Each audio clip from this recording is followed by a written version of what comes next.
जोहार। सवाल पैदा होता है कि जब द्वितीय विश्व युद्ध आरंभ हुआ तो द्वितीय विश्व युद्ध आरंभ हुआ कब? तो द्वितीय विश्व युद्ध आरंभ होता है 1939 में। 1939 में द्वितीय विश्व युद्ध आरंभ हुआ। तो उस वक्त भारत आजाद था कि गुलाम था? तो बट नेचुरल है कि भारत गुलाम था। भारत को आजादी तो 1947 में मिली, लेकिन उस वक्त देश में आजादी की तरंगे हिलोरे मार रहा था। लोगों को लग रहा था कि हम लोगों को आजादी मिलनी चाहिए। ये बात समझ में आया? लेकिन अंग्रेजों ने खेला क्या किया कि अंग्रेजों ने भारतीयों से, कांग्रेसियों से, क्योंकि कांग्रेस की भी सरकार थी, कांग्रेस की सरकार उस जमाने में 11 राज्य कुल थे। 11 राज्य में 6 राज्य में कांग्रेस की सरकार थी और 3 राज्य में कांग्रेस के सहयोग से सरकार थी। किसके सहयोग से? कांग्रेस के सहयोग से सरकार थी। और 2 राज्य में अलग अलग पार्टी की सरकार थी। तो यारा भारत में माना कि भारत गुलाम था, तो लेकिन राज्यों में सत्ता है चुनी हुई पार्टियों की, उसमें भी किसकी? कांग्रेस की। 6 प्रांत में तो कांग्रेस है, 3 प्रांत में कांग्रेस के सहयोग से। लाम पाट करके देख लो तो कुल मिला करके 11 प्रांत हो जाता है, नहीं 9 प्रांत हो जाता है। 2 प्रांत छोड़ दो, पंजाब और बंगाल। तो ब्रिटिश हुकूमत को चाहिए था ना कि प्रांत की सरकारों से पूछ ले कि द्वितीय विश्व युद्ध में भारत भाग ले रहा है या नहीं। बिना किसी से पूछे, बिना किसी से पूछे अंग्रेजों ने, उन दिनों वाइसराय था लॉर्ड लिनलिथगो। क्या नाम बोले? Lord Linlithgow. लॉर्ड लिनलिथगो इसने घोषणा कर दी कि भारत भी द्वितीय विश्व युद्ध में कूद गया, भारत भी द्वितीय विश्व युद्ध में भाग ले रहा है, और भारत में इमरजेंसी लागू कर दिया। तब कांग्रेस ने पूछा कि तू जो हीरोगिरी कर रहा है बेटा, कह दिया कि भारत भाग लिया, एक को भारतीयों से पूछा? अरे भारतीयों से पूछा मतलब ऐसा नहीं कि माइक चोंगा लेके हर भारतीय पूछते चलेगा कि द्वितीय विश्व युद्ध में भारत भाग लिया है कि नहीं लिया। जैसे आज मोदी जी निर्णय ले लें कि हमको चाइना को धर के ढूंढना है, तो यार सारा एमपी लोग चुनाव जीत के गया है, जनप्रतिनिधि है, कुल मिला के पार्लियामेंट की आवाज का मतलब देश की आवाज। और मोदी जी का मतलब, सरकार का मतलब हुआ कि हिंदुस्तान की आधे से अधिक एमपी उनके साथ है, मतलब आधे से अधिक आबादी मोदी जी के साथ है, तब ना देश का नेतृत्व करता हो गए हो।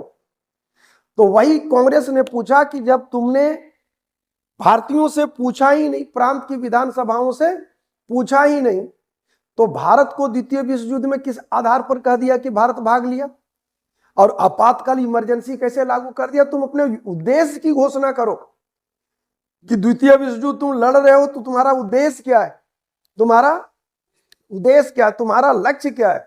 तो वही द्वितीय विश्व युद्ध में भारत का उद्देश्य क्या है, ये अंग्रेजों से पूछ रहा है, लेकिन अंग्रेज कहने को तैयार नहीं। नंबर 1। नंबर 2, भारतीयों ने जब, अंग्रेजों ने तब फिर क्या कहा कि द्वितीय विश्व युद्ध में भारत भाग ले चुका है, विश्व जनमत को ये बात समझा रहा है, ठीक है। और कहा कि हम तुम लोगों को औपनिवेशिक स्वराज देंगे। कौन स्वराज देंगे? औपनिवेशिक स्वराज, ठीक है। सरकार ने कांग्रेसियों को कहा कि हम औपनिवेशिक स्वराज देंगे। औपनिवेशिक स्वराज मतलब, इसका मतलब है कि तुम गुलामे रहोगे। बात समझा? हम थोड़ा और पावर देंगे, काम करे, आजादी देंगे। बात समझ में आ रहा है? उपनिवेश मतलब होता है किसी को गुलाम बनाना, ठेठ में समझो ना। अब मान लो कि तुम हमारा गुलाम है, तो तुम गुलाम हो, मेरा ही गुलाम हो, लेकिन तुमको हम काम करने का फ्रीडम देंगे। पहले नहीं होता, हर काम पूछिए करेगा कि नहीं करेगा, हम बोलेंगे तो भाई दैट इज उपनिवेशिक। मारेगा नहीं, मुड़िया में। तो कांग्रेस ने पूछा, भारत ने पूछा कि उद्देश्य क्या है, बता पाने में सक्षम नहीं था। और मांग यही था कि सच बतलाओ, युद्ध समाप्ति के बाद तू हमको आजादी देगा कि नहीं देगा? बात समझ में आ रहा है कि युद्ध समाप्ति के बाद हमको आजादी प्रदान करेगा या नहीं? कांग्रेस की मांग यही थी कि युद्ध के उद्देश्य की घोषणा करो और युद्ध समाप्ति के बाद आजादी हमको प्रदान करो। तब सरकार कहा कि हम तुमको क्या देंगे? औपनिवेशिक स्वराज। कहा कि थोड़ा आग लगे सर तो औपनिवेशिक स्वराज में, हम तो औपनिवेशिक स्वराज हमको नहीं चाहिए। तो अंग्रेजों को क्या उम्मीद था जानते हो? 1935 के एक्ट के तहत पहली बार लोग चुनाव जीता था, 37 में पहली बार भारतीयों के हाथों में सत्ता आई थी। तो अंग्रेजों का मानना था कि जिन लोगों ने कभी सत्ता का रस का रसास्वादन किया ही नहीं, वो कभी सत्ता छोड़ नहीं सकता, क्योंकि जिंदगी में पहली बार सत्ता मिली है। अरे पहली बार सत्ता मिली है, सत्ता छोड़ने का जिगरा को जुगाड़ पाएगा क्या? कभी जुगाड़ नहीं कर पाएगा। तो वही लगा कि किसी भी कीमत पर वो सत्ता को छोड़ेगा नहीं।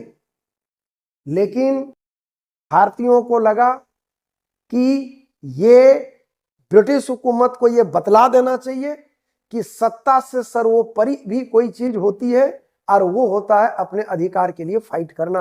15 नवंबर 1939 को 15 नवंबर 1939 को 1939 को जहां पर कांग्रेस की सरकार थी वहां से वो इस्तीफा दे दिया और लगे हाथ मुस्लिम लीग भी बाती गंगा में हाथ धोना शुरू किया, क्योंकि इसका परफॉर्मेंस बहुत बढ़िया नहीं था। दबदबा बढ़ते जा रहा था कांग्रेस का, मुस्लिम लीग का दबदबा घटते जा रहा था। ये 22 दिसंबर 1939 को मुक्ति दिवस मनाया। मतलब कुल मिलाकर के द्वितीय विश्व युद्ध में कांग्रेस का सीधा मांग था ब्रिटिश हुकूमत से, लॉर्ड लिनलिथगो से, कि तुम अपना पर्पस घोषित करो और दूसरी चीज भारतीयों को युद्ध समाप्ति के बाद आजादी प्रदान करो। ये लॉर्ड लिनलिथगो के कालखंड का है, 1939 के कालखंड का है। जब नहीं माना तो प्रांत की सरकारों ने 15 नवंबर 1939 को क्या कर दिया, इस्तीफा दे दिया। और इस प्रकार लॉर्ड लिनलिथगो को जाड़े में पसीना आना शुरू हुआ। सोचना, कल तक सत्ता था तो सत्ता के रेस में लोग उलझा था, अब सत्ता है क्या है? तो जो नेता मुख्यमंत्री था, जो मंत्री था, अब उस सड़क पर उतरेगा कि नहीं? और सड़क पर उतरेगा तो धांस देगा कि नहीं, मेरी मांगे पूरी करो, भारत को आजादी दो। अब बतलाओ कि जो एसपी कल तक धुनता था, जो व्यक्ति सीएम का पद छोड़ के, मंत्री का पद छोड़ के, एमएलए का पद छोड़ के रोड पर उतर रहा है, कोई दारोगा डंडा भी उठा पाएगा? कल तक जिसको धुनता था आज उसको उस सैल्यूट करने पर मजबूर होगा कि नहीं? पहली बार ब्यूरोक्रेसी दबाव में आएगी या नहीं, डायलेमा में फंसेगी कि नहीं? अब ओकरा लगेगा कि कहीं साला आज हम इसको एक को लाठी मारे और कहीं फिर इस चुनाव जीत के सत्ता में गया तो हमको बाद में रौंद के रख देगा, हाँ या ना? तो 1939 में कांग्रेस का लक्ष्य क्या था कि ब्रिटिश हुकूमत तुम अपना लक्ष्य क्लियर करो और ठीक युद्ध समाप्ति के बाद हमको आजादी प्रदान करो। ठीक है, तुम्हारा औपनिवेशिक स्वराज हमें नहीं चाहिए। उम्मीद है कि आप लोगों को ये मेरी पूरी बात समझ में आई होगी। वीडियो को लाइक, शेयर और सब्सक्राइब करना ना भूलें। निश्चित रूप से इस मामले में आप हमें कोऑपरेट करें। जय हिंद, जय भारत।